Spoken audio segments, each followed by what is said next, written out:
Very good morning to one and all. May I now request our beloved principal, Dr. Devasundari, to welcome the panelists. Very good morning to all. Thank you to each and every one of you for being here with us today. It's my pleasure to welcome you all who have joined us today for this panel discussion on civil engineering at its best, bridging possibilities and imaginations. Actually, in a scenario where the students are recently, we find that the students are very reluctant in choosing core engineering. And we felt that as an engineering institution, it's our responsibility to educate the students with the importance of core engineering. And that's why we are here today. With that note, I wholeheartedly thank our chairperson, Dr. Elizabeth Verghese, our director and CEO, Dr. Anand Jacob Verghese, our director, Dr. Annie Jacob, who have been motivating us with all such initiatives. We have our eminent panelists today, Padma Shri C.N. Raghavendran, who is the managing director of C.R. Narayana Rao, Mr. Shankar Rajaram, head industry Grundfos Pumps India, and Mr. S. Sivasubramanian, senior manager Rail Vikas Nigam Limited. I'm sure the panel today will enlighten all of us with the opportunities ahead in the field of civil engineering. It's my pleasure to welcome you all, sir, for today's program. I also extend my welcome and sincere appreciation to Dr. Vandana Devi, the HOD Civil, who has taken this initiative today, and all the faculty of the Department of Civil Engineering who has put in their effort, and all the students out there who are listening. This is to the panelists. So we have all our students assembled in a seminar room, and they are listening to the panel discussion today. And we also have some school students who have opted for civil engineering in the recent, in the upcoming admissions. They have also joined today. They are also watching FB Live today. And in the Zoom, we have the panelists inside. And my hearty welcome to all my colleagues, my dear students, and all the external participants who have joined today. Thank you so much. Thank you. Thank you, ma'am. A very good morning to you, sirs. Am I audible? Yeah. It is such a great pleasure, privilege, and honor to moderate the discussion with such a highly professional panel decorated by experts of the highest order. My dear students, colleagues, and myself are bound to enjoy a knowledgeable feast for the next 1 hour. To start with, let me give the insight of today's topic for discussion. Civil engineering at its best, bridging possibilities and imaginations. The growing middle class is creating a demand for better roads and more airports for easy and quick transportation, more power grids to light even the most remote rural regions, and modern office buildings and infrastructure to support the continued growth of the global economy. Hence, there is a huge demand for civil engineers across the continents. 40 years back, who would have imagined that the distance between Worli and Bandra could be covered in just 10 minutes? The Bandra-Worli Sea Link, built in the Arabian Sea, has lessened the commute time from 40 minutes to just 10 minutes. This cable-stayed bridge is a marvelous accomplishment of Indian civil engineers. We, the civil engineers, are the creators next only to God. I feel honored to introduce our panelist, Padma Shri Architect Mr. C.N. Raghavendran, to the audience, virtual though. Padma Shri Raghavendran is an Indian technocrat from Chennai, and he is the partner of C.R. Narayana Rao Architects and Engineers, a Chennai-based engineering concern. He graduated from IIT Kharagpur and did his higher studies at Cornell University in the United States. Working in Boston for a brief period, he returned to India to join his family business established by his father, late Shri C.R. Narayana Rao. Mr. Raghavendran was honored by our Government of India in the year 2011 with the 4th highest Indian civilian award of Padma Shri. He is the recipient of the Indian Institute of Architects Award for Excellence in Design for Public Building category for the project of Jawaharlal Nehru Stadium at Chennai in 1995. Padma Shri Raghavendran is the chairman of CAI Lead India, a committee to Indianize the green building rating for energy efficient buildings in India. He is the approved valuer by the Government of India for wealth tax and estate duty. Sir, we are very happy and proud to have you amidst us today, sir. May I initiate the proceedings of the panel discussion with a question to Padma Shri Mr. Raghavendran. Sir, Vikhroli Corporate Park, Mumbai, CII Green Business Center, Hyderabad, Infosys Jaipur, Modine Thermal Systems, Chennai, TCS Software Campus, and Wipro Software Campus, Chennai, Grundfos Pumps, Chennai. The list would be endless. And it is all the way CRN Rao Architects, Chennai. We all know that these contemporary architectural marvels stand out as sustainable oases in concrete deserts. I mean, our cities. Sir, would you please tell us what it takes to bring together the limitless imaginations and hardcore civil engineering skills to create these sustainable beauties?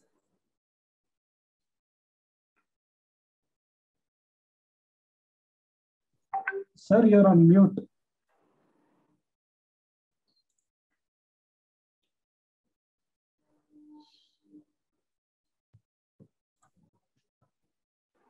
Am I audible now?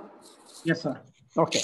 It's a great pleasure to be here amongst all of you, these highly qualified and panelists with a great background, and the faculty, the principal, and the students.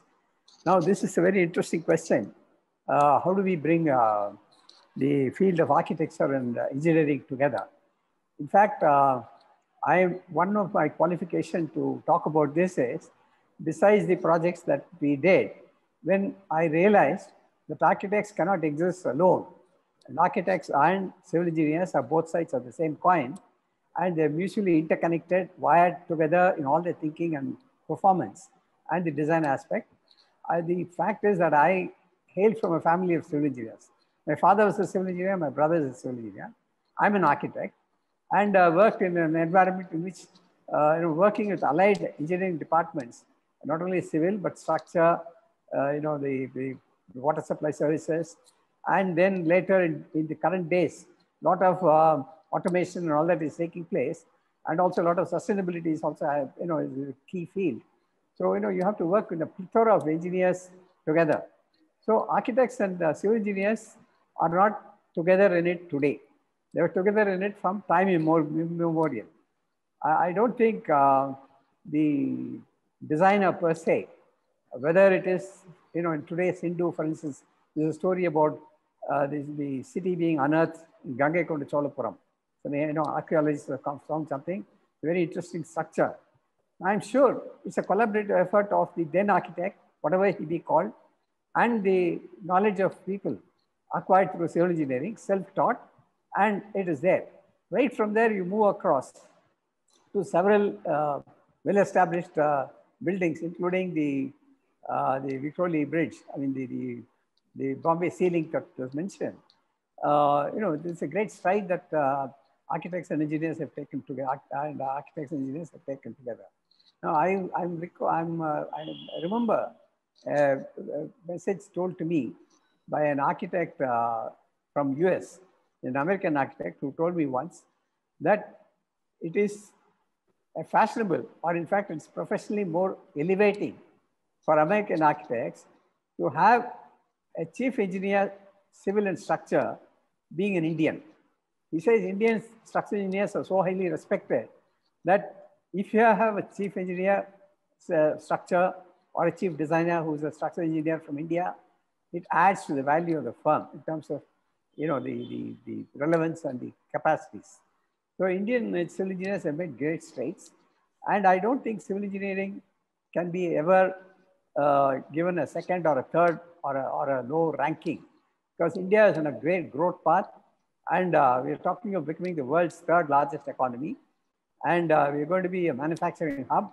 We hear so many good things about it, despite the setbacks that we had in the last couple of years due to the pandemic and so on. And the other challenge of climate change that is facing us is again a huge challenge in which both architects and civil engineers have to play a large role. In fact, the theme the philosophy of both of us, the architects and the civil engineers, is to do less with more, to do more with less. To do more with less is a principle that, you ask any structural engineer, he will tell you, I'd like to, minimize the size of my structural members. I'd like to minimize the structural members to carry more weight. And that's how new innovation is taking place all over. And the entire innovation is to driving towards less consumables in civil engineering, and that is sustainability. So architecture, civil engineering, and sustainability go hand in hand, and they offer a great potential to engineers. The engineers of the next generation, civil engineers of next generation, will be completely doing different kind of work than what they were doing in the last 3 or 4 generations back. This is a new world out there. It's completely changing. And the way we do things today is not going to be the way we'll be doing things in another 1 decade. And these current civil engineers who are passing out are going to be instrumental in shaping the planet, shaping the environment, shaping the built environment in the coming decade. And they have a bright future. There's no need to be pessimistic about civil engineer, or for that matter, any branch of engineering, because without engineering, nothing moves. And I think I'm exceeding the time given to me, so I'll perhaps get an opportunity to continue later. Thank you.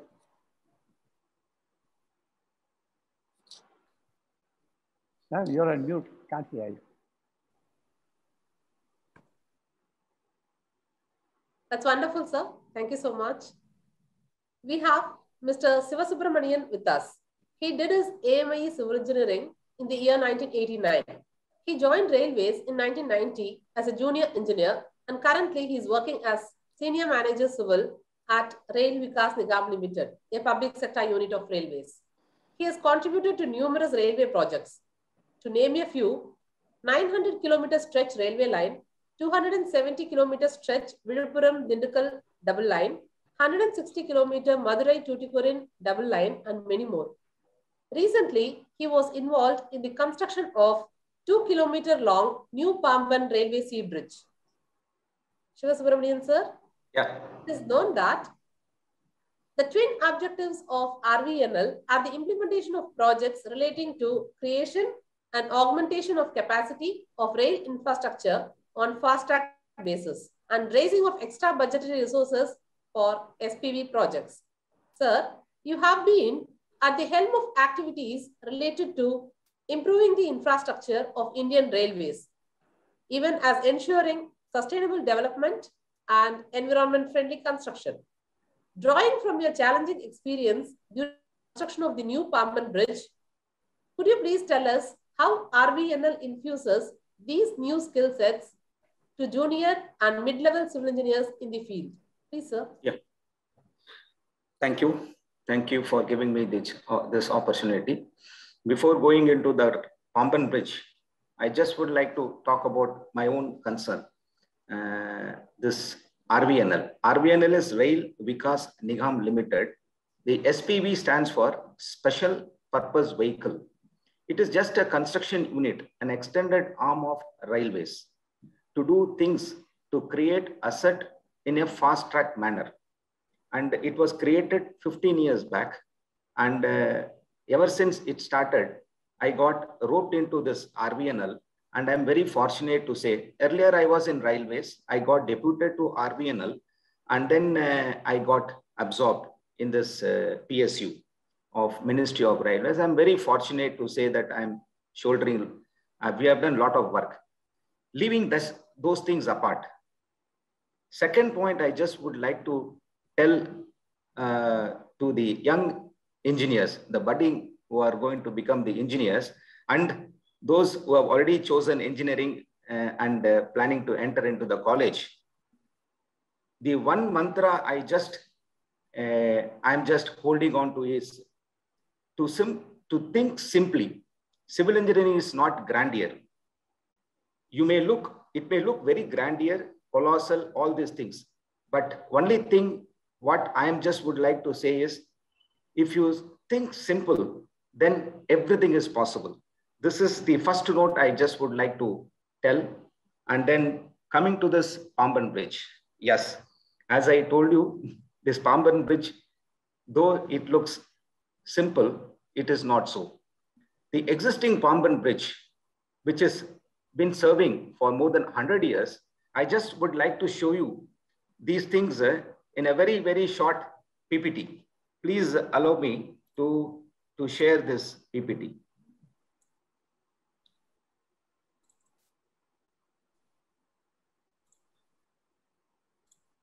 Are you able to see the screen? Yes, sir. Yes, sir. Yeah. So I wish everyone a grand success in all your endeavor. So first, this Pamban Bridge. What you are seeing at the top is the existing one, which is running, and we are planning to close this because of the bridge got distressed. What you are seeing is the movable bridge. We call it bascule bridge. Okay. So this was named as Cheshire span. The Cheshire came from the person who designed it.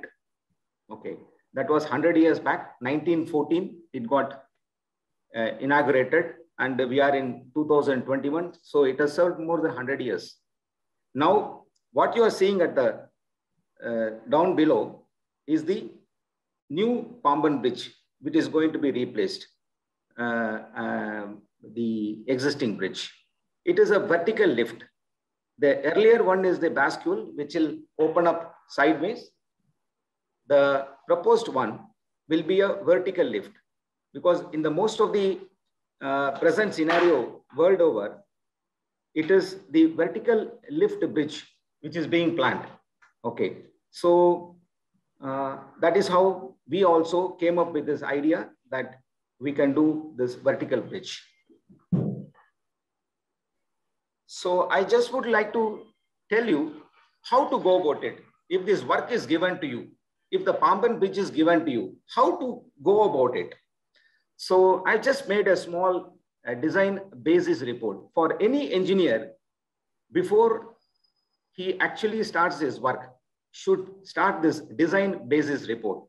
These are the areas which he has to first look on to get more detail on what is in store for him. So the geotechnical investigation talks about how to design the foundation. What is my soil strata? Whether should I have to go for open foundation, whether I should go for a pile foundation or a well foundation. All these things comes from this geotech investigation. These are the challenges for any engineer who is to go for a bridge design. Then with regard to the Pamban, the second aspect was we wanted to retain the existing substructure. So in order to retain the existing substructure, we need to know the condition of it. So what we did is we made an underwater inspection. So we call it underwater inspection. Generally, it is being done manually. But in the present, this thing with latest technology available, we roped in IIT, and they have the remotely operated vehicle. So they did underwater inspection. And of course, unfortunately, we found a lot of pocket holes in the existing substructure. So we gave up the idea of retaining the existing substructure. And of course, this NDT, non-destructive test kind of things were done. And with regard to the alignment, that also played, alignment and gradient played a very important role. Once we decided that the existing bridge has to be dismantled and we have to go for a new bridge, then our alignment, how far we have to shift from the existing alignment, and what is my depth of the water, what is my soil strata, all these things played a very important, how we are going to connect to the existing track. So these things came into the picture and we designed it. So then comes to after the alignment is fixed, then the type of structure.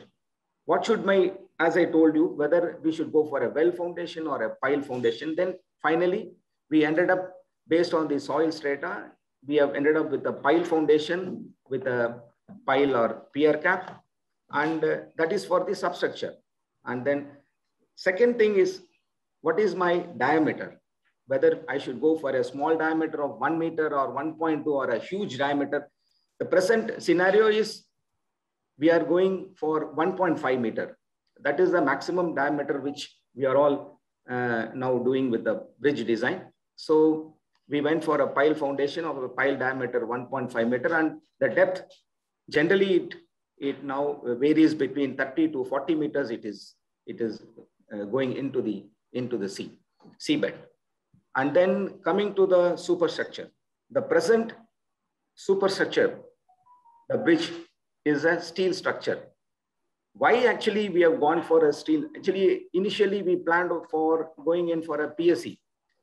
It's a pre-stressed concrete, but then our railway decided that pre-stress, and because of the corrosion nature, they thought it is better to go for a steel structure, which the behavior can be monitored. In case of pre-stress, all the cable, we don't know how much it got corroded. So we did not go for a PSC girder and went for a steel girder only. But in the steel girder, we have taken a lot of precautions. We have gone for a high strength steel. And second thing is we have gone for a latest technology on the corrosion, latest technology on the painting. What the painting, the scheme which is planned, people are telling that it will come for 50 years. So we don't need to worry on the corrosion. And also, as I told you, the bridge has been lifted by 3 meters from the existing rail level. So we have taken care on the splashing zone. So that splashing area was one of the biggest factor on the corrosion. So that has also been avoided. So I'm just touching upon the basics of how an engineer has to go about to plan and design on a bridge. Okay. Then I just would like to show you some of the things which is currently undergoing. This is what I just would like to show you. On the left, what you see is the existing alignment. On the distance, you can see that lifting bridge. And on the right is the work which is happening. What you are seeing, the white one is the substructure. In fact, 50% of the substructure work is completed, and all the superstructure work also are happening in the factory. So these are some of the things which I would like to show you. The piling which is being used on the gantries, and these are the liners which are driven for supporting this piling girder. And this is the one what you have seen in the white one, the pile and pier cap.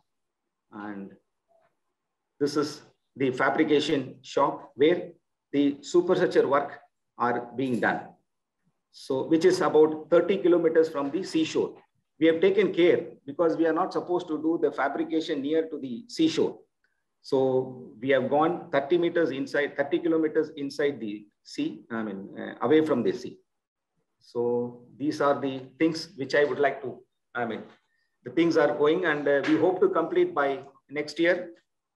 So, and second thing, as far as sir was telling about infrastructure which are happening in India, being in government department, I can see a lot of vibrant things are happening in the recent past, and everything is monitored frequently at the highest level. So lot of activities, lot of scope for civil engineers. Again, I just want to reiterate in the sense, the engineers, you may think that I have not attained a lot of knowledge or other things. Forget everything. Whatever you have attained so far, that's okay. Only one thing, what you need is the interest, and the rest you can develop at any time. Okay. So this is the advice I just would like to give. I may come for the other things in the next discussion. Tell me. Okay. Thank you. Interesting, sir. Thank you. Now I turn to Mr. Shankar Rajaram, one of the proud beneficiaries of C.R. Narayana Rao Associates Creative Canvas. Yes, as I mentioned earlier, the Grundfos building is created by C.R. Narayana Rao Associates. It's my pleasure to introduce Mr. Shankar to the audience. He is responsible for the Industry Performance Unit Sales for the Indo region. With more than 28 years of industrial experience in sales, marketing, and projects, Shankar played a key role in shaping the sales dynamics of Grundfos in India. His experience encompasses sales, business development, service, and project management. Mr. Shankar's journey with Grundfos began in 2004, and in 2007, he became the member of the subcommittee set up by the Ministry of Industry, Government of India, which formulated the norms on conservation of water in industry. Shankar sir, before coming to your area of expertise, can we have your quick response on the lead benefits and other interior comforts provided by CRN Architects, please? First of all, thank you so much, Vandanaji, and my sincere respects to Mr. Ravindra Sahab and Mr. Subramaniam, a co-panelist, who was really enthralled in the last few minutes. They emboldened me to talk a little more in detail of what we have been looking at in the area of green buildings, which we enjoy by the virtue of owning the property. It's been designed, conceived, and built completely 100% with Indianness in it. Though Grundfos belongs to 100% subsidiary of Grundfos Denmark, we were mandated to build a structure to live its life where we bring in the global standards of Grundfos, where there are two pillars of Grundfos globally when you look at. One is sustainable ways of building things, and two, how much is that are you being using the natural resources around your building, whichever country you are in. On these two premises, we have very high respect and regards for partnering with CRN. And it has been a great responsibility shouldered in Indian engineers 15, 20, 17 years back. And just to give only one shot of the whole experience, in fact, the Danish colleagues were shell-shocked when they saw the finished project. And all of you will be happy to note, Indians were able to do it almost at 42% of the budget which the Europeans have allocated for this project. No matter what being said, I would invite people, young minds, if you want to wish to visit, see for yourselves what is in this building. It's not just a building or a structure. It's life living its own self. By saying those, I can only just take a few minutes on touching base on what does this encompasses for us as engineers. LEED buildings are generally talks about energy efficiency and more about the design aspect on the environmental impact it creates or it results at the end of the day. On the interior comfort you asked, ma'am, I can only share. I don't get tired end of the day because probably the carbon dioxide is removed periodically by the sensors being placed in the building. And the amount of natural light you get by the virtue of its design, it's completely awesome to see. We don't use any artificial lights during the day between morning 8:30 and evening 5:30 we work. So almost 95% of our office doesn't need electricity for charging the lights, and it goes beyond 5:30 or later. And in some monsoon times, you switch on the lights. Else, it's 100% natural. The last, which probably is very important to state here, is there is a great amount of resources naturally at its best, which you could see for yourself when you visit this building. And with that, I will just take the next question of what is said. Water predominantly is scarce or plenty. Both are opportunities for manufacturers like us. We have been in this market for the last 22 years. And when we entered this market, we were all being looked at because we were almost 300, 400% higher than the local manufacturers. And our erstwhile leader, Mr. Rangnath, gave us a mandate to look at local solutions. And that's where I echo the voice which both Mr. Ravindra said in terms of everyone has got a significant path ahead, meaning every Indian engineers are respected in law in whatever we've been doing in this market, though it may be a little too small or big, in whichever fashion you see. You can hear this across the world. And I also like to echo what Mr. Subramaniam said, think simple. The biggest challenge today we all think is, for any challenge we face, we try to complex our imagination and run through the challenges. So thinking simple is the most challenging one, which in my understanding has been the young mind. So when you come out of your own profession in engineering, try to be looking at, as I said, one of my colleagues used to say this very often in many of these forums, common sense has become so uncommon. So let us make it practically simple. And we will find solutions for all challenging problems only when we start thinking simple. So with that note, I will just stop it here for this and take it later to this forum. Thank you. Quite interesting, sir. Thank you. Okay, Shankar sir, we all know that Grundfos is synonymous with pumps across the world. As said by the founder of your company, Paul D. Jensen, the world is full of problems that can be solved in a better way. Water hits you hard when it is scarce or when it is in plenty. My thoughts go back to that deadly year 2015 when most parts of the Chennai city were flooded. It would only be proper to hear from you the role played by the civil engineers, especially those concerned with flood management, and the timely support rendered by your pumps during that tough period. Could you please elaborate on this, sir?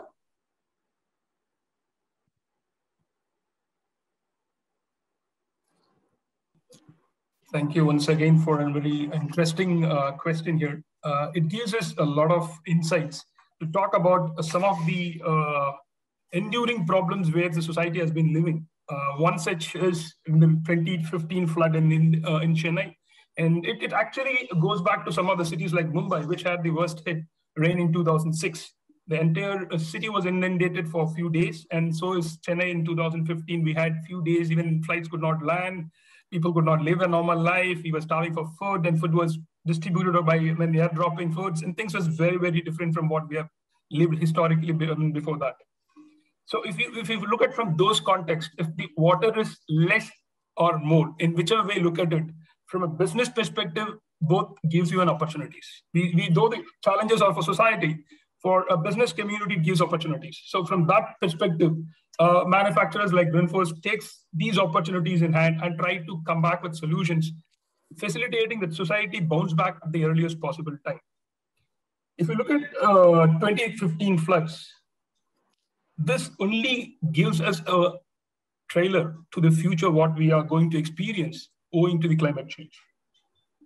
Rightly on this, we can be happy to note that as a society, including the government, the civil society, the engineering community, and business at large are well aligned. For example, to just make a note of it, Chennai has come out with a project called Resilient Chennai. So almost all the stakeholders are part of this, and we will certainly look at its results in the coming years. And some of them have already been initiated in the smart city concepts, and many of them are in the pipeline. I only would like to echo again, Mr. Subramaniam, many of the key infrastructural projects have started gaining attraction by the government, not only in terms of funding, but also monitoring periodically and ensuring that the projects take shape in the desired intent. So these are some of the touch base on these things. And I would also like to touch base on one interesting aspect. It is in this space, you'll see a lot of civil engineers and huge responsibility in addressing these flood control mechanisms. I'll get back to the largest project we did in Mumbai, because Mumbai is almost gets 3-4 times the rain than what Chennai gets.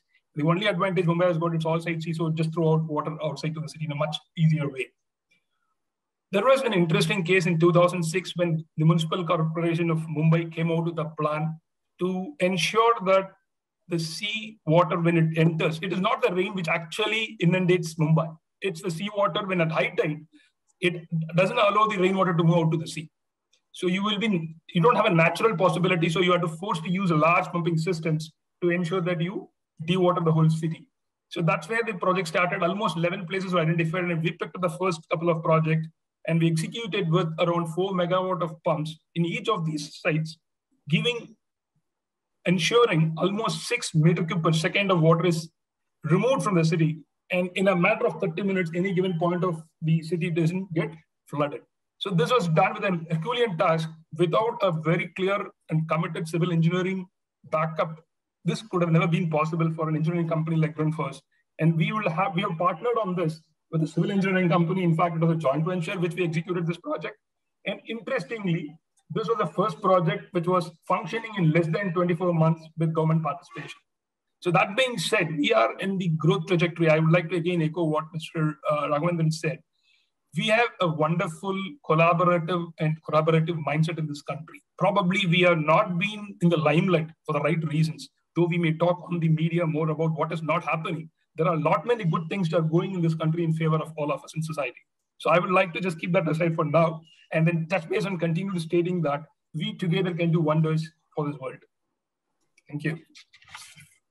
That was a great job by your team, sir. Thank you so much. Let me go back to Padma Shri Raghavendran, sir. In their own way, architects and civil engineers in your sphere of activities are also promoting the sustainability of buildings. We have been reading that material science has become an important functional partner in this endeavor. Sir, could you please enlighten us on this aspect with some examples for our better understanding? Thank you very much. See, I'd like to talk a little bit about sustainability and what is green before I answer this question. See, the reason for us to feel that we must no longer be unsustainable is because of realization that combined with climate change and so on, we are eating up resources far too much. We are not going to leave any resources for the next generation. When I mean the resources, I mean water, the minerals, the land, and even polluting the atmosphere, polluting waterways. So what is going to be left behind because of our greed and irresponsibility is what has been bothering people considerably. And in India, for instance, one of the pioneers in promoting this green building concept was Indian Green Building Council, of which I've been fortunate to have a serious part from the beginning. The Indian Green Building Council has really analyzed how buildings contribute to these, how it can contribute to sustainability. And if it is not properly designed and properly executed using the right materials, right techniques, how buildings can actually turn to be the villain itself for the consumption. Therefore, the emphasis made by IGBC was on areas like power. You become more power efficient, you reduce power. To reduce power, you have to improve the lighting conditions. You have to create naturally lit areas, so you reduce lighting load. And then you use less or more efficient, energy efficient pumps and so on, equipment, lifts, all this, so that in buildings, your power rating comes down. And to aid this, there have been institutions like ECBC, that is Energy Conservancy in Building Code, and the National Building Code itself. The National Building Code has recently included the sustainability as a new chapter in the newly published, not so new, but almost 2016-17. But sustainability is a very important part. And the reason for it is ECBC, for NBC to promulgate green building is that most government buildings conform to NBC standards. So automatically, any government agency will be careful about implementing the principles of green building in this. As part of green building, apart from power, water, and indoor air quality, of which ground force, is an outstanding example, how it impacts on the people's health and wellness. So there are certain new concepts that are coming to the green building areas. One is material innovation, which is a very important part. The second, of course, is net zero. That is, we don't consume any public resources for our own subsistence, like you generate your own power. It's possible because solar has come a big way. And you recycle water, so you don't throw away waste, zero discharge kind of facilities, and zero waste. And then you have zero pollution. So all this net zero is a new concept that has come. And that's the direction in which the green sustainable activities will be growing in future. That is net zero and wellness. Wellness is to create indoor conditions that promote health and promote productivity and promote efficiency. So wellness, and lastly, resilience. I mean, we are going to live with natural calamities for the next several decades until we do several major major reversals of the way we've lived. Lifestyle has to change. So all this will be there. But I'll just talk about innovation materials. For instance, we are so used to using cement and steel, but they're one of the worst products, because to produce cement or steel, the amount of energy, amount of raw materials that have to go in terms of, the land mining. Number two is power and the kind of waste that it generates. So, these are materials which have high carbon footprint. That is, they release enormous amount of carbon in the atmosphere for getting a product out. Unfortunately, one area of innovation which is going to happen sooner or later, it's already important works are going on elsewhere, is how do you replace cement and steel as a building material, or find ways to produce cement and steel without it being so carbon consuming or carbon producing. So these are kind of innovations that are going to happen in materials. But if you take simple things like wood, for instance, the amount of innovation has happened to reduce the use of wood. The use of wood has been there from time immemorial, and wood has been a very easily procurable material. And with the proper species and proper treatment, you can make wood last, several decades. And wood is warm, wood is welcome, wood looks permanent and so on. But the fact is, when you cut forests, you're creating a cycle of negative effects across the planet. Therefore, substitutes for wood have come in, which produce no deforestation, which are all produced from waste, and which is receive good acceptance in the market. Use of waste materials, fly ash, for instance, or what is a reject in one process becomes a raw material for the new process. Several building materials have come in this manner. There are several recyclable materials which after the lifespan you can recycle and bring it back into use. So this is called a life cycle analysis. So today concepts like life cycle analysis have come in tremendously in terms of civil engineering and building materials and so on. So there's tremendous opportunities and innovation possible in this area. So renewable products, renewable energy, and renewable recyclable water, and these are all areas where a lot of research and development has to happen. Now, to be very frank, I mean, despite all the fact that all the panelists felt that there's tremendous potential for civil engineers, there's tremendous future, and if you compare India's infrastructure to other developed countries, we are minuscule. Unless we develop all our infrastructure, roads, water supply, power, waste handling, transport, housing, all these kind of things in the next decade or so, our ambition to become a global leader is going to be hit. So to do this, one important thing is required is innovation. Now, if you compare, I mean, this might grouse against architects and civil engineers. I'll include myself also. The level of innovation that we have in civil engineering or architecture, particularly in India, has been very low. You compare with other factors. For instance, you take automotives. Now, automotives have realized that use of petrol is a bad thing. It emits a lot of gases in the atmosphere. It produces, ozone depletion. All that has been agreed. But look at what they have done.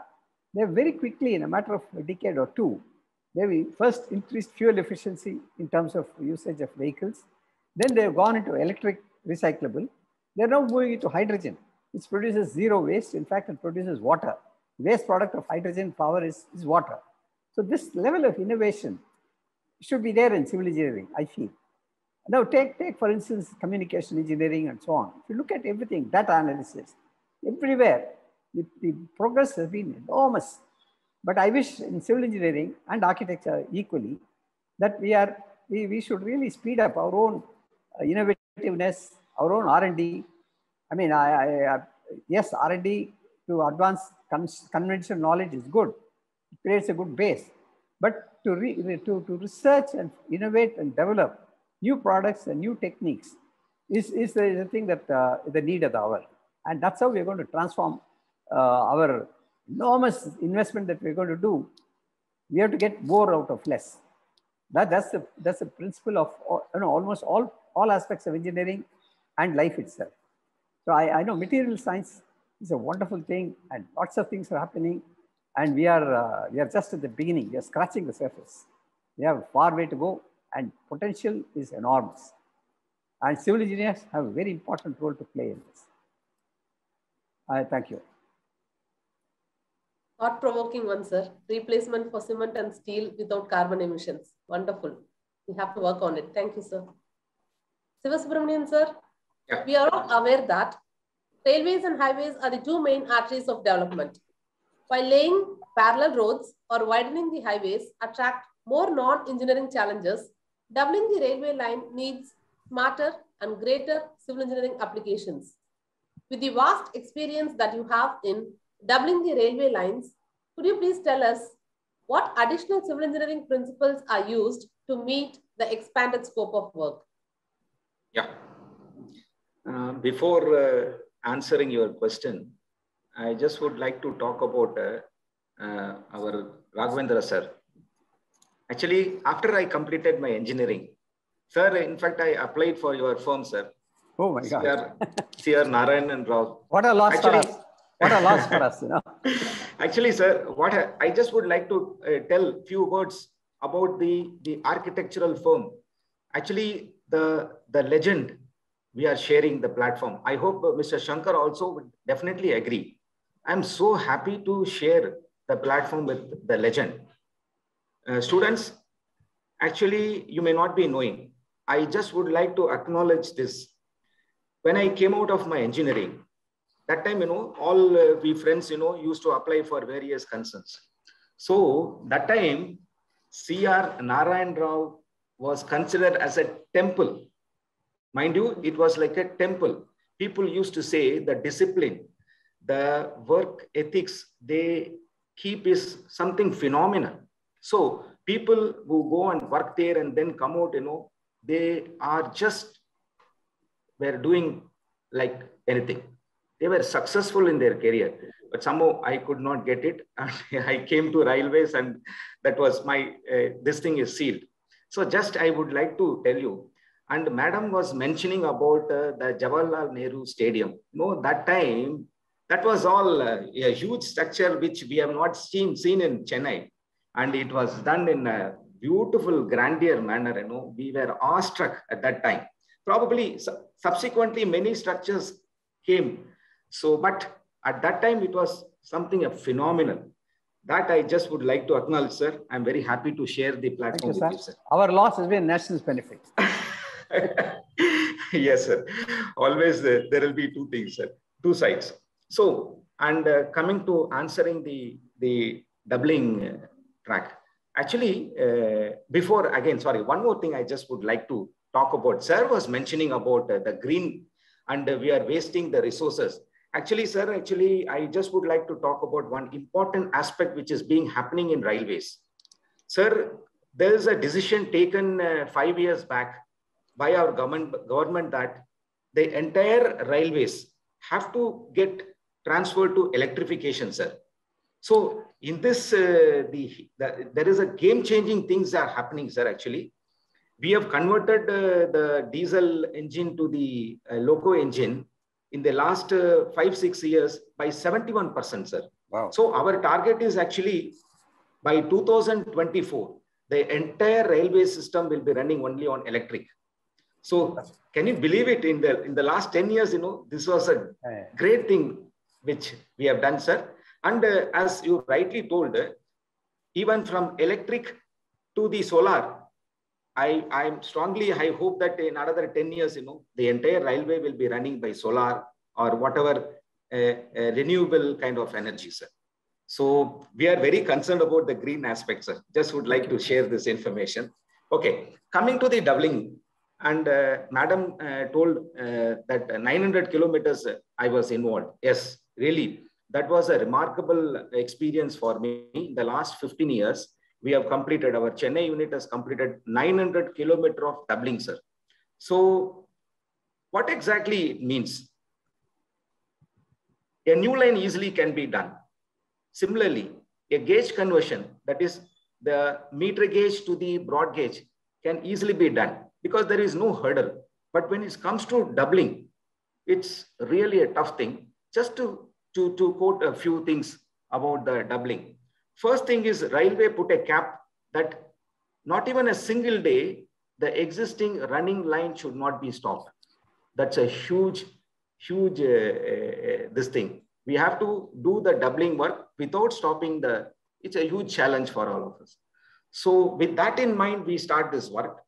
And I just, again, as Shankar again told about the simple thinking. So I would like to share few interesting aspects of doubling which we faced and how we overcame it. Just I would like to show you the PPT.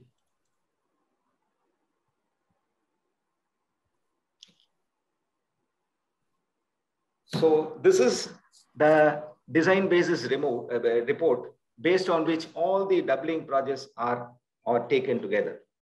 So first we go for the survey. We call it as final location survey in railway term. And then as usual, the geotechnical investigation, which is a very important aspect because most of the bridges, see, when you are going in for a doubling track, it is not only the track, the underneath the bridges, there are so many bridges. For example, in one project, Viluppuram-Dindigul project, which was commissioned 2 years back, that was a 270-kilometer stretch.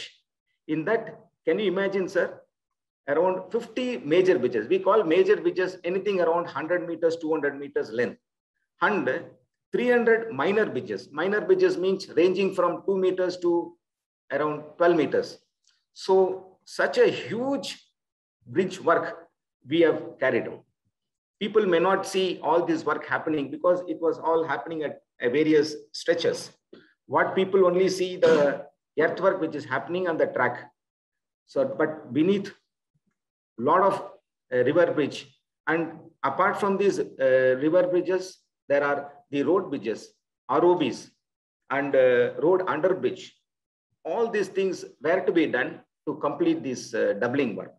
So so for this, we need to do we need to know the soil strata again, whether to go for open line or open foundation or pile foundation or well foundation. Mostly in Tamil Nadu area, we are not conversant with the well foundation. So, and mostly in the soil strata also, it is conducive, I mean, for pile foundation. So we generally go for pile foundation in our bridges. So next thing comes to the alignment. So mostly the doubling alignment goes parallel to the existing alignment. But whether it has to go on the left side or the right side, that's a very, very interesting decision to be taken initially. So how to take the decision? So it depends on 3 aspects. That is what I have given. One is land, and the other is yard, and the third one is a bridge. So land means a land availability. You may be knowing in India, it is very, especially in Tamil Nadu, it's very difficult to get the land. So whatever the land available as of now for railways, we should make use of it. So our alignment will go on the left or right, depending on the land availability. And the second thing, yard. Yard means a station. So at every 10 kilometers, 15 kilometers, you will come to the stations.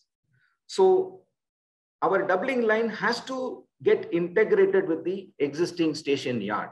So that is also a second important challenge, whether it has to go to the on the left side or the right side, and the loop line, all these things. And all these things, we have to do it without disturbing the existing features like a platform, FO, a footover bridge, all these things are there. Third, the bridge. See, most of the line which you are seeing is a broad gauge line. Earlier, it was a meter gauge. So meter gauge was converted into broad gauge. At that time, what happened?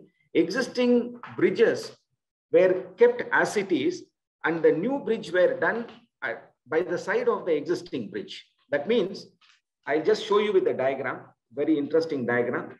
With that, you will be able to understand. What you are seeing, is this, the black line, which is getting diverted here. And you can see this is the bridge, okay? And then again, it goes back and meets the existing line. This is how the broad gauge line were done. When we come into the doubling work, our line, what is shown here is that red line.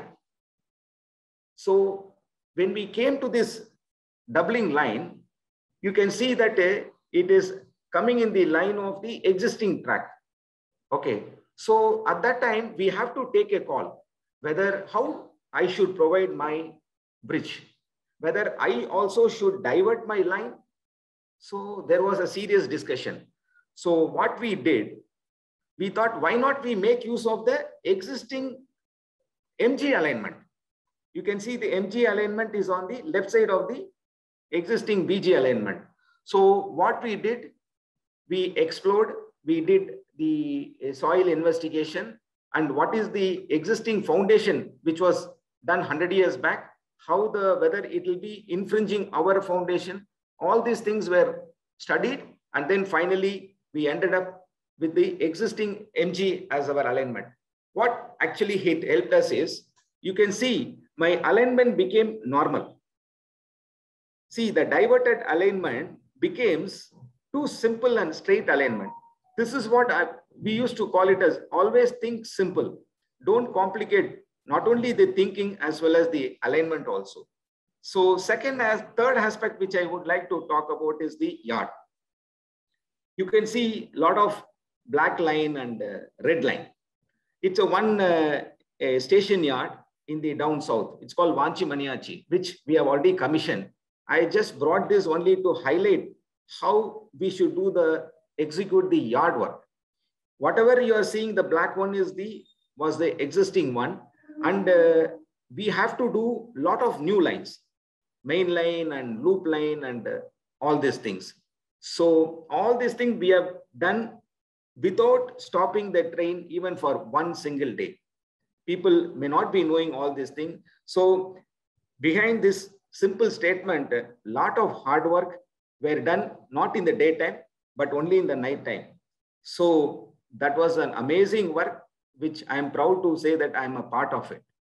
So I want to tell all young engineers you are all ready to get into this civil engineering, which is a vast expanding field in India with a lot of scope for you.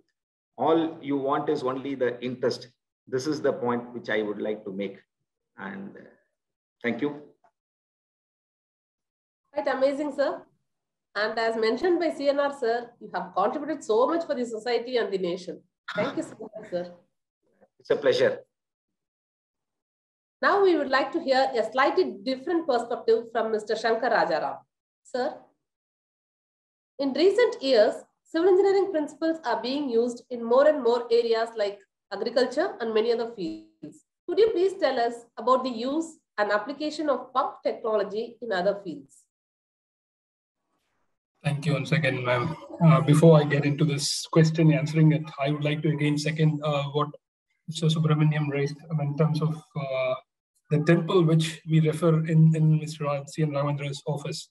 It goes without saying, I took the liberty of a little more cognizance that having worked with them very closely for the last 20 years, we took it for granted.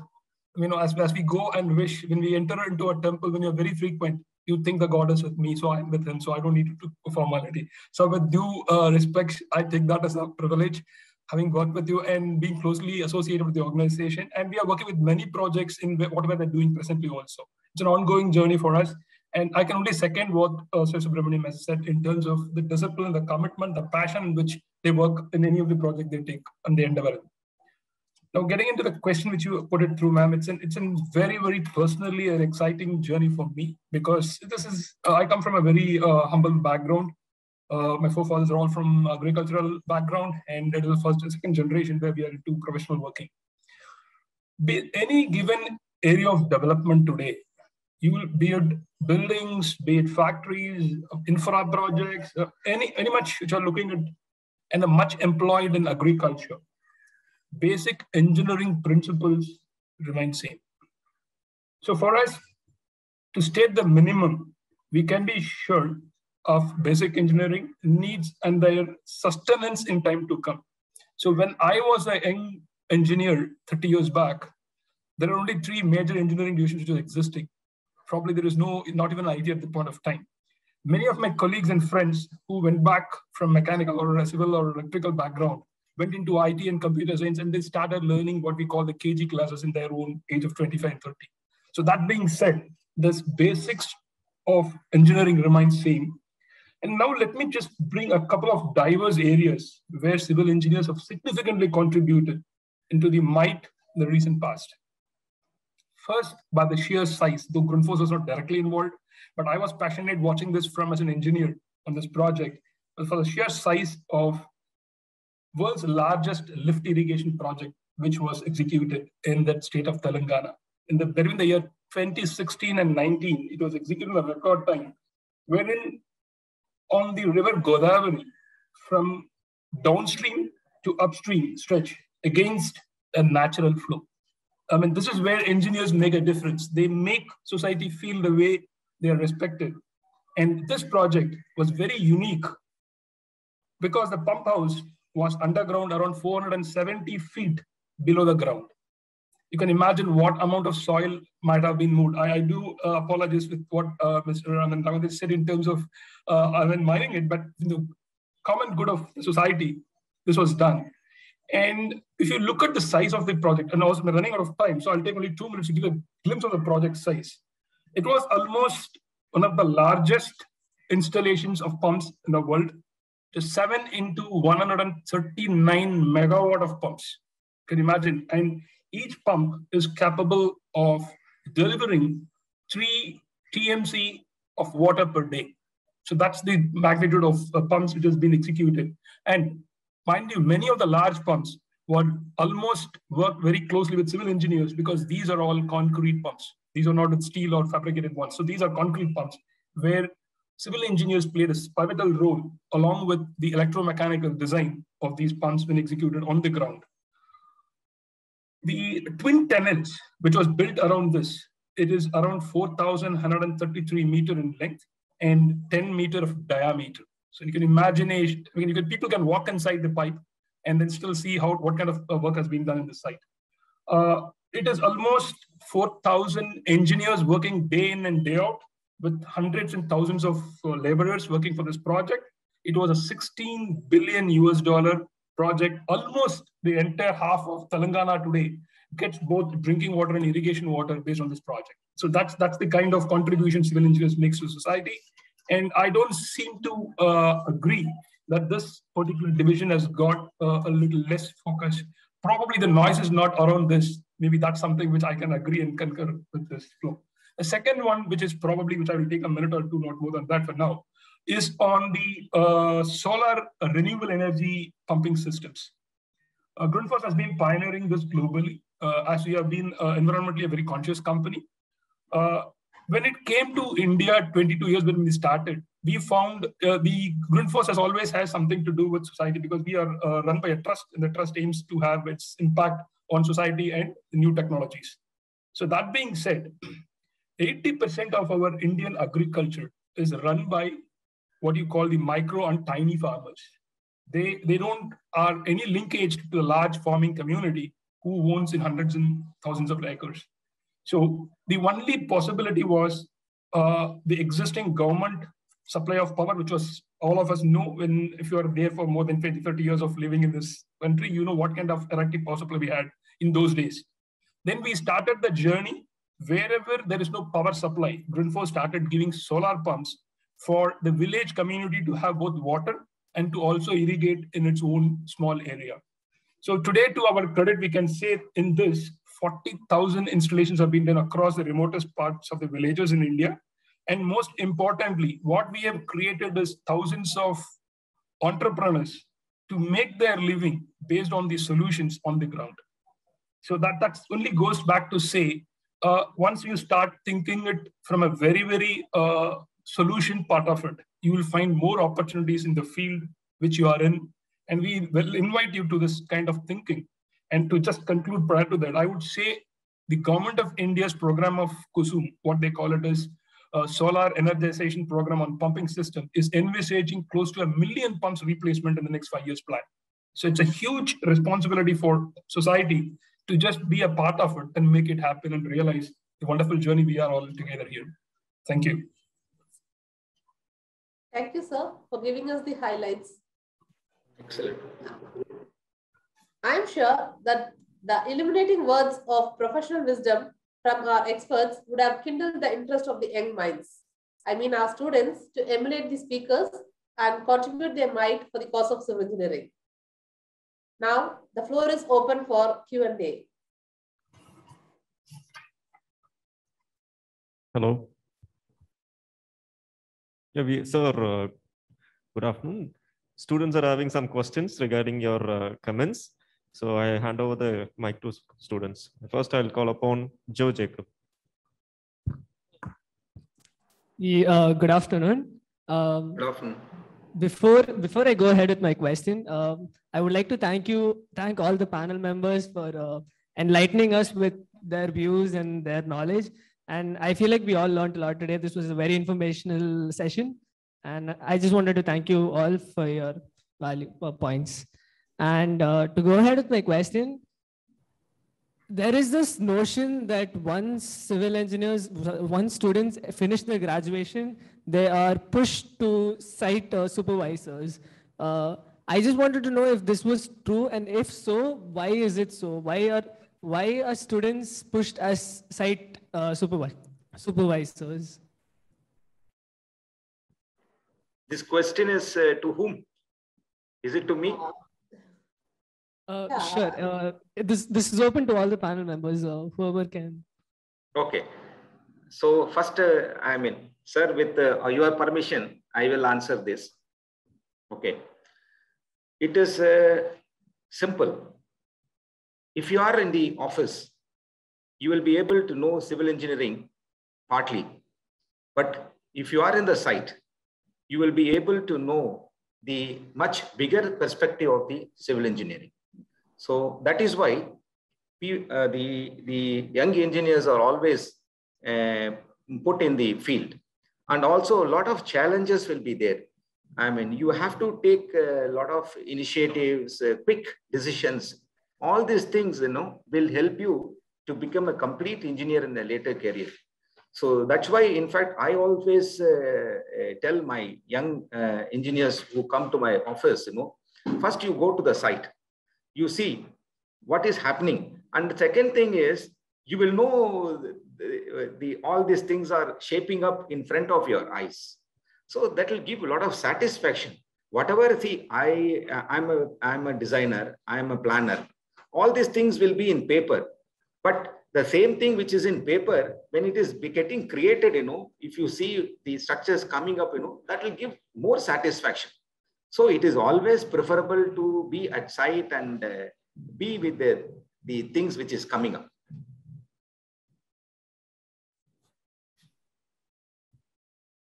Yeah, so I think that answers my question. Thank you so much for the opportunity. Thank you. Next, I call upon Aniket. We'll be having the second question. Aniket. Good afternoon, sir. My name is Aniket. So my question is that whether civil engineers are dealing with the same concept for decades or we've changed?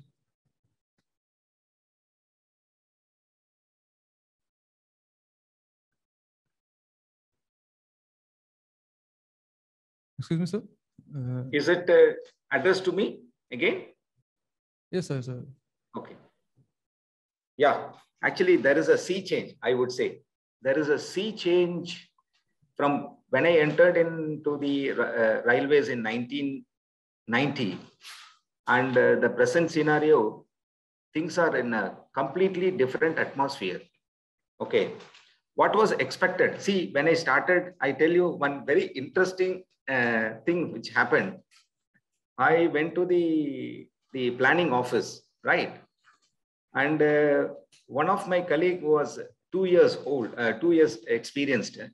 He was actually keeping a big drawing table and he was keeping a drawing, right?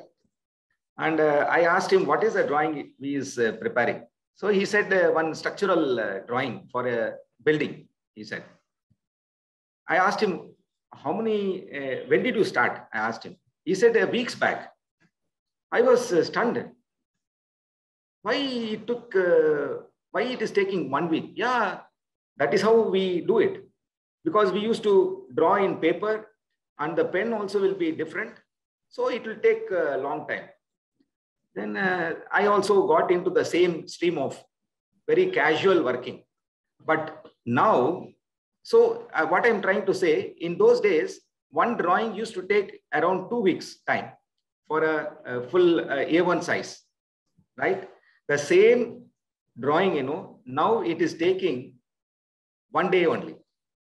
And if you want to prepare a similar type of structural details, it will take much lesser time. It may take even half a day. So that's what I'm telling. Now the intervention of this computer has taken a huge, huge turn. This is for the drawing. And when it comes to the design, even the design also, we used to do analysis by that distribution, moment distribution, everything was done manually. Even we used to give a report every day what we have done. So even a small building design used to take a week's time. But here presently it is not so. You have got the latest software, STAD, Midas, so many software, SAP, everything, and you have got a lot of options of redoing it again to refine the building design, analysis. All these things are happening in a day's time. So and I'm telling you, you are all in the best time, which are all going to come into this field. And you'll be having a very good time in the civil engineering field. Thank you. Thank you, sir. Thank you, sir. So anybody is having any questions?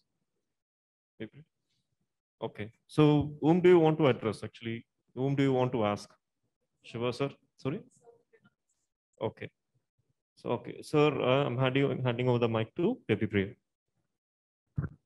Good afternoon, sir. I'm Baby, pre-final year student, and I have a question for you.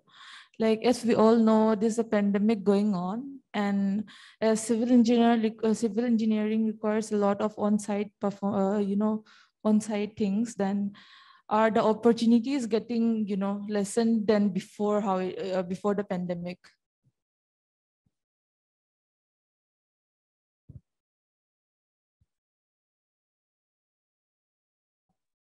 You have to unmute. Yeah, okay. I'll answer this question.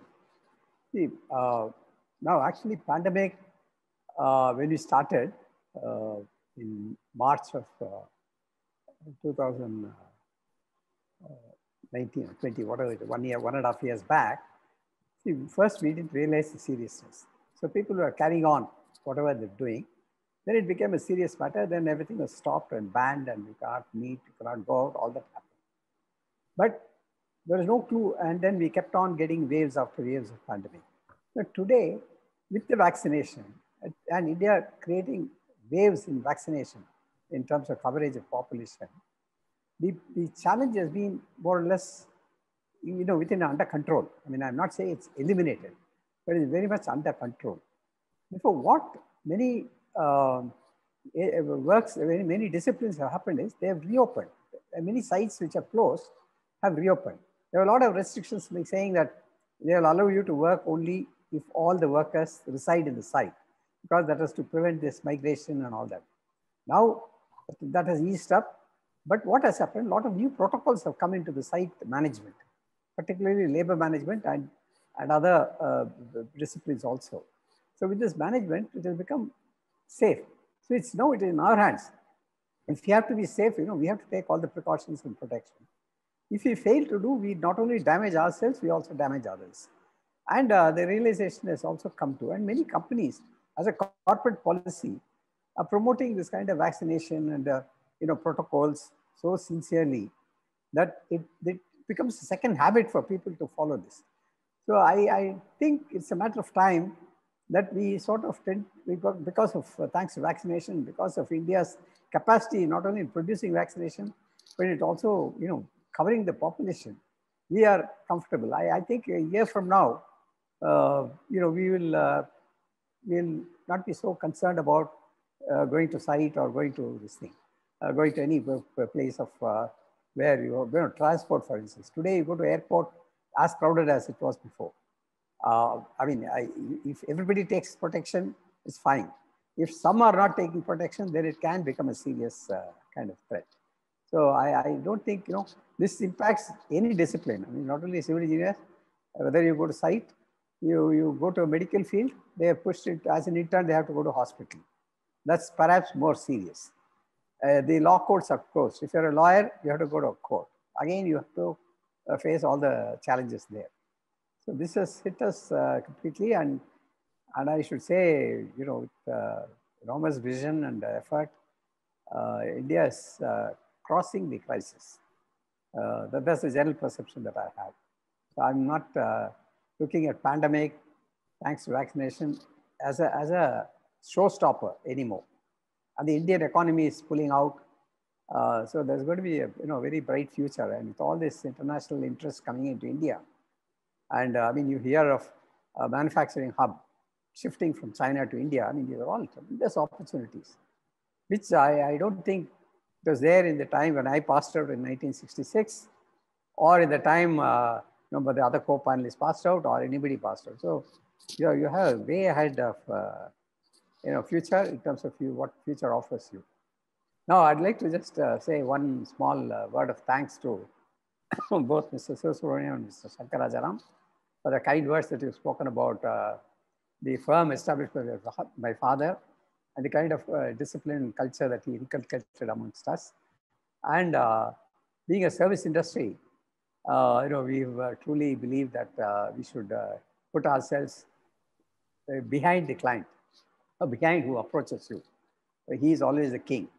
That is the approach that helped us. So you take, get committed to a work. I mean, that's important. What I'm, my advice to students is, whatever you choose, first of all, as Mr. Sivasubramanian said, have an interest. Secondly, get committed to it. You should not look at the time clock if you're working on a project. The watch is not for you to look at when to stop the work. The watch is there for you to decide when to start the work, not when to stop the work.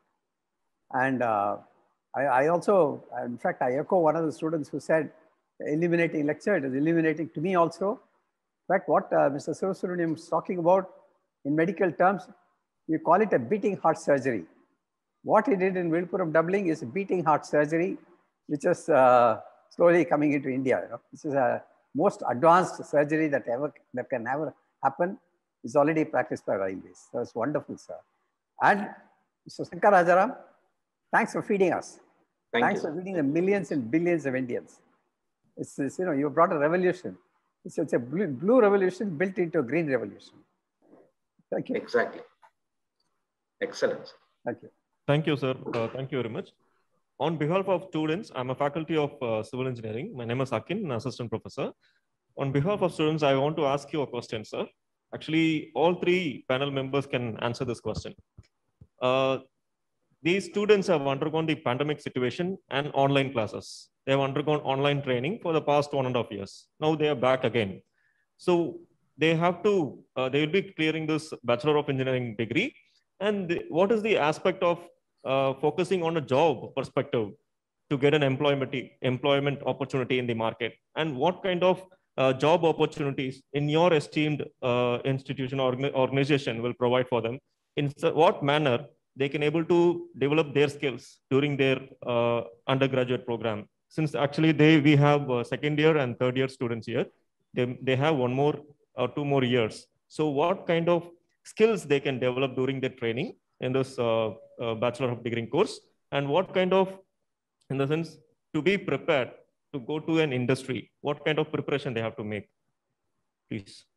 From any members from out of three, Rail Vikas Nigam Limited or Grundfos or even Narayana, any panel members can answer this question. Yeah, actually all three of us should answer, because each one of us are coming from a different field. So it is better that the students come to know about various fields. First, let me start from railways.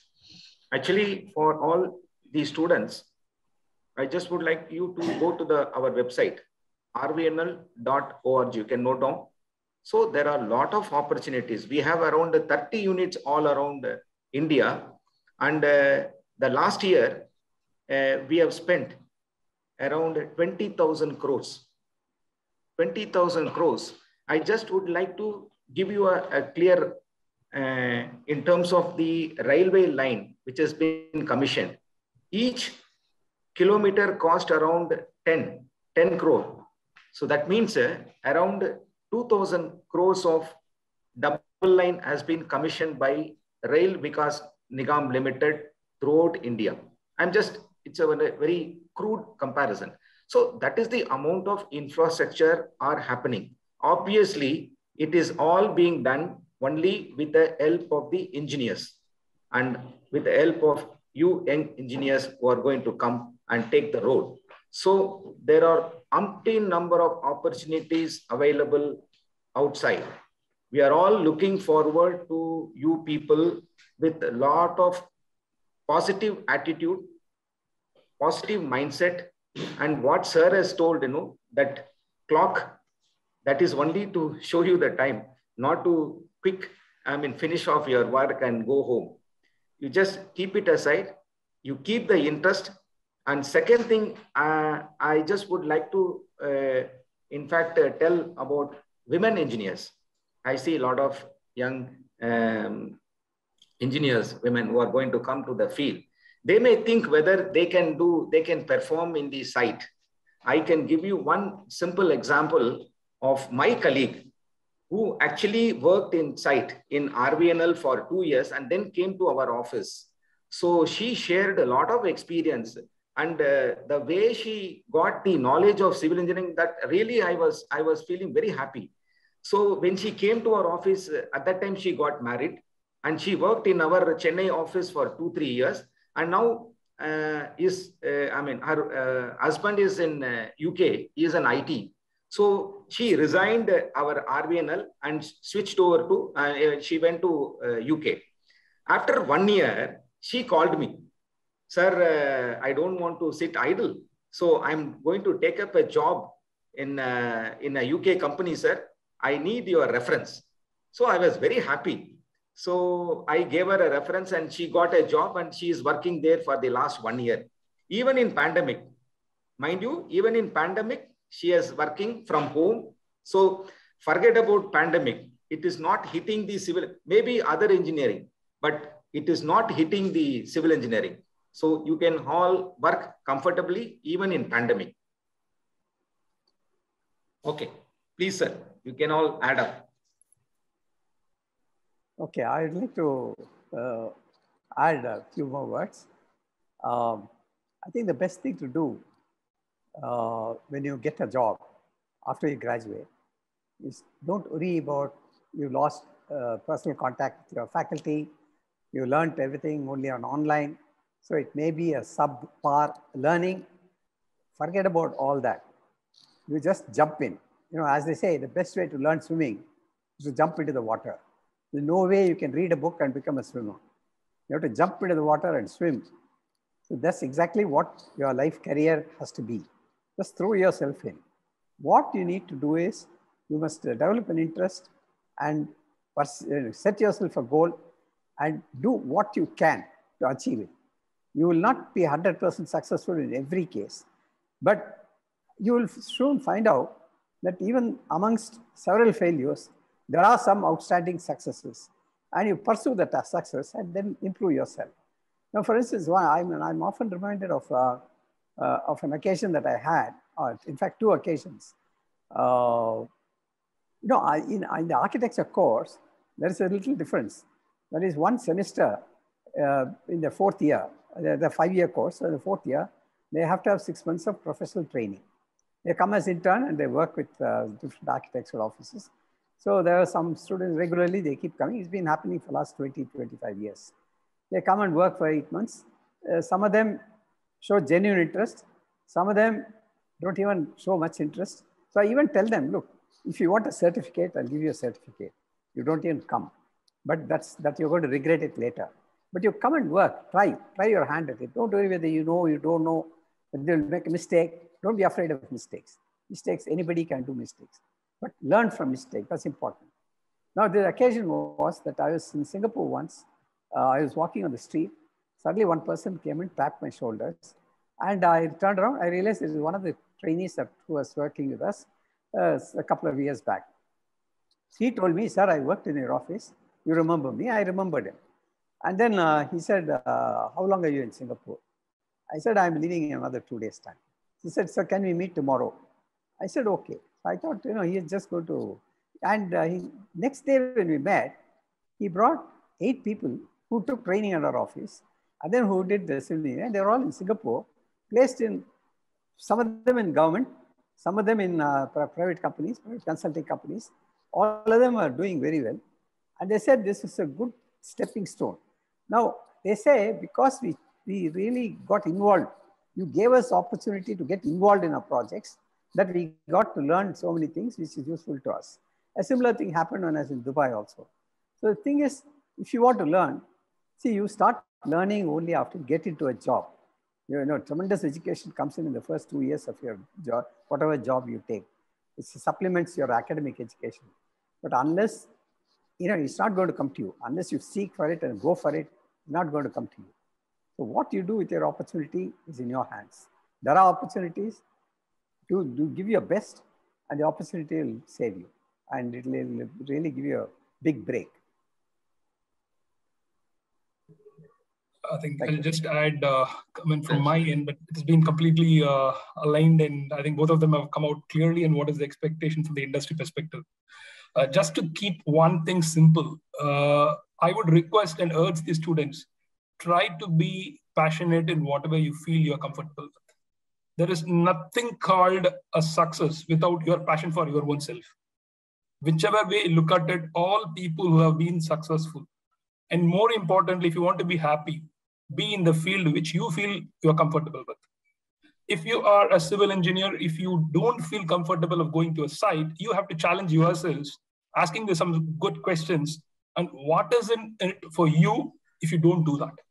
What are you going to lose in this world if you're not going to attempt something which your other fraternities have done in the past? Put some very, very hard questions. I'm sure you may not be able to get all the answers. And that is where all your people around, the wonderful teachers, your professors, your good, what you call alumni, can help you in one way or the other. I think today, the wonderful part of the entire journey, you have a phenomenal connect virtually. And many of alumni are looking forward to support the institution which he or she has come out from. So use all these resources, use to your advantage. And let me tell you, the world is open and ready to embrace the people who brave. Be brave enough for yourselves, if not for others. And for sure, we'll all be successful. That's from my end. Thank you. Excellent, sir. Thank you, sir. Thank you, sir. Thank you very much. Yeah, thank you. Thank you, sirs. That was a wonderful and thought-provoking question and answer session by the panelists and our students. Thank you all. Now it's time to propose vote of thanks. I would like to thank Padma Shri architect Mr. C.N. Raghavendran, Mr. Sivasubramanian, and Mr. Shankar Rajaram for accepting our invite and sparing their valuable time for the benefit of our students. Thank you, sirs. I'm sure this discussion would be an eye-opener with great insight about civil engineering for our budding civil engineers. I thank our Director and CEO, Dr. Anand Jacob Varghese, Director Dr. Annie Jacob, and our Principal Dr. Devasundari for guiding me right through for organizing this event. I would like to thank my department faculty and my dear students for participating actively during the panel discussion. Jai Hind.